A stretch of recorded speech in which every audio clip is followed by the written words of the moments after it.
प्रिय छात्रों, हिंदी के इस शिक्षण सत्र में आपका हार्दिक स्वागत है। आज हम गद्य खंड के अंतर्गत शिक्षा का उद्देश्य निबंध पाठ के चौथे भाग का अध्ययन करेंगे। प्रस्तुत अंश में लेखक डॉक्टर संपूर्णानंद जी ने आत्म साक्षात्कार के लिए योग साधना को आवश्यक माना है। साथ ही इस दिशा में शिक्षक एवं समाज की भूमिका की ओर संकेत भी किया है।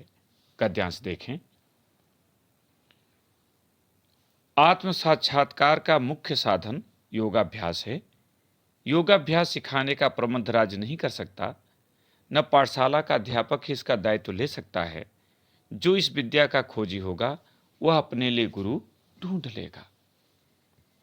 कठिन शब्दों का अर्थ और व्याख्या के साथ देखते चलें। आत्म साक्षात्कार, आत्मा का अपरोक्ष ज्ञान। योगाभ्यास, योग का अभ्यास। प्रबंध, प्रबंध माने व्यवस्था। लेखक डॉक्टर संपूर्णानंद जी कहते हैं कि अपनी आत्मिक शक्तियों का ज्ञान ही आत्म साक्षात्कार कहलाता है और आत्म साक्षात्कार का प्रमुख साधन योग का समुचित अभ्यास करना है, क्योंकि योगाभ्यास से व्यक्ति का चित्र एकाग्र हो जाता है, उसका मन एकाग्र हो जाता है और वह अपनी आत्मिक शक्तियों को पहचानने लगता है। किंतु योगाभ्यास की शिक्षा में राज्य अथवा विद्यालय के शिक्षक विशेष सहायक सिद्ध नहीं हो सकते, क्योंकि इनका अपना अलग अलग दायित्व है और ये उस दायित्वों से बंधे हुए हैं। जो इस विद्या का खोजी होगा, जो योग की विद्या को सीखना चाहेगा, वह अपने लिए सुयोग्य गुरु की स्वयं ही खोज कर लेगा, ढूंढ लेगा। परंतु इतना किया जा सकता है और यही समाज और अध्यापक का कर्तव्य है कि व्यक्ति के अधिकारी बनने में सहायता दी जाए, अनुकूल वातावरण उत्पन्न किया जाए। लेखक कहता है कि इतना किया जा सकता है और किया भी जाना चाहिए। यही समाज और अध्यापक का दायित्व भी है कि जिसमें लगन हो, जो योग को सीखना चाहे, उसके लिए ऐसा अनुकूल वातावरण उत्पन्न किया जाए या ऐसे साधन सुलभ कराए जाएं जिससे वह सरलता से वह कार्य कर सके, उसे सीख सके। यहां पाठ्य विषयों की चर्चा करना अनावश्यक है, वह ब्यौरे की बात है, ब्यौरे मन विस्तार। लेखक कहता है कि यहां अगर पाठ्य पुस्तकों के पाठ्य विषय की चर्चा करें तो यह विस्तार की बात होगी, उसकी यहां आवश्यकता नहीं है। परंतु चरित्र का विकास ब्यौरे की बात नहीं है, उसका महत्व सर्वोपरि है, सर्वोपर, सबसे ऊपर, सबसे ज्यादा महत्वपूर्ण। लेखक कहता है किंतु चरित्र के विकास की बात करना विस्तार की बात नहीं की जा सकती, क्योंकि जीवन में चरित्र का सबसे अधिक महत्व है। चरित्र शब्द का भी व्यापक अर्थ लेना होगा। व्यापक माने विस्तृत। चरित्र केवल सीमित अर्थ में नहीं बल्कि विस्तृत अर्थ में हमें स्वीकार करना होगा, तभी हम उसके साथ न्याय कर सकेंगे। पुरुषार्थ को सामने रखकर ही चरित्र संवारा जा सकता है। लेखक कहता है कि जीवन के लिए जो पुरुषार्थ निर्धारित हैं, उन्हें सामने रखकर ही हम अपने चरित्र को सजा संवार सकते हैं, सुंदर बना सकते हैं। अर्थात उनसे हटकर किए गए कार्य से हमारा चरित्र अच्छा नहीं हो सकता।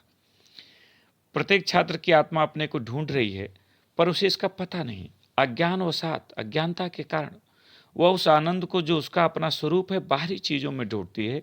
जब कोई अभिलषित, इच्छित वस्तु मिल जाती है तो थोड़ी देर के लिए सुख का अनुभव होता है, परंतु थोड़ी ही देर बाद चित्त किसी और वस्तु की ओर जा दौड़ता है, क्योंकि जिसकी खोज है वह कहीं मिलता नहीं।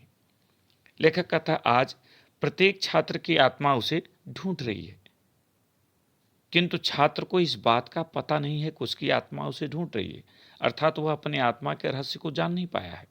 अज्ञानता के कारण वह आनंद की खोज बाहरी वस्तुओं में करता है, संसार की वस्तुओं में करता है, और यदि उसके मन की कोई वस्तु मिल जाती है तो थोड़ी देर के लिए उसे सुख का अनुभव होता है, किंतु थोड़ी ही देर बाद उसका मन वहां से भी उचट जाता है, क्योंकि वह वस्तु उसे अभी तक मिली नहीं जिसकी उसकी आत्मा को खोज है। सब इसी खोज में हैं। ऐसी दशा में आपस में संघर्ष होना स्वाभाविक है। यदि 10 आदमी अंधेरी कोठरी में टटोलते फिरेंगे तो बिना टकराए नहीं रह सकते। एक ही वस्तु की अभिलाषा जब 2 या अधिक मनुष्य करेंगे तो उनमें अवश्य मुठभेड़ होगी। मुठभेड़ मन संघर्ष। चीज का उपयोग तो कोई एक ही कर सकेगा। इस प्रकार ईर्ष्या, द्वेष, क्रोध बढ़ते रहते हैं। ज्ञान और शक्ति की कमी से सफलता कम ही मिलती है। इससे अपने ऊपर ग्लानि होती है, क्षोभ होता है। दृश्यमान के नीचे एक मूक वेदना टिसती रहती है। दृश्यमान, दृश्यमान का अर्थ होगा जो देखा जा रहा है।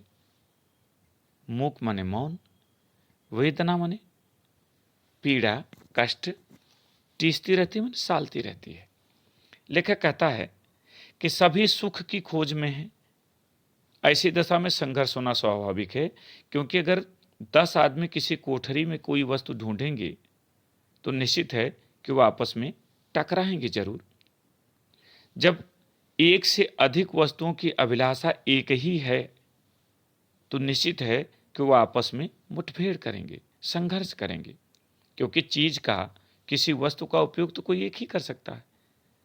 सब तो एक साथ नहीं कर सकते। इसलिए लोगों में एक दूसरे को देखकर ईर्ष्या, द्वेष, क्रोध आदि मनोविकार बढ़ते रहते हैं, उत्पन्न होते रहते हैं, तीव्र होते रहते हैं। उसका ज्ञान और शक्ति कम होता जाता है, जिससे वह अपने ऊपर झुंझलाता है, उसे क्षोभ होता है और अंत में यह दृश्य उसके अंदर वेदना उत्पन्न करती है, पीड़ा उत्पन्न करती है और उसका वास्तविक सुख नष्ट हो जाता है। इस भाग में इतना ही। प्रश्नोत्तर देखें। पहला, प्रस्तुत गद्यांश का शीर्षक तथा लेखक का नाम लिखिए।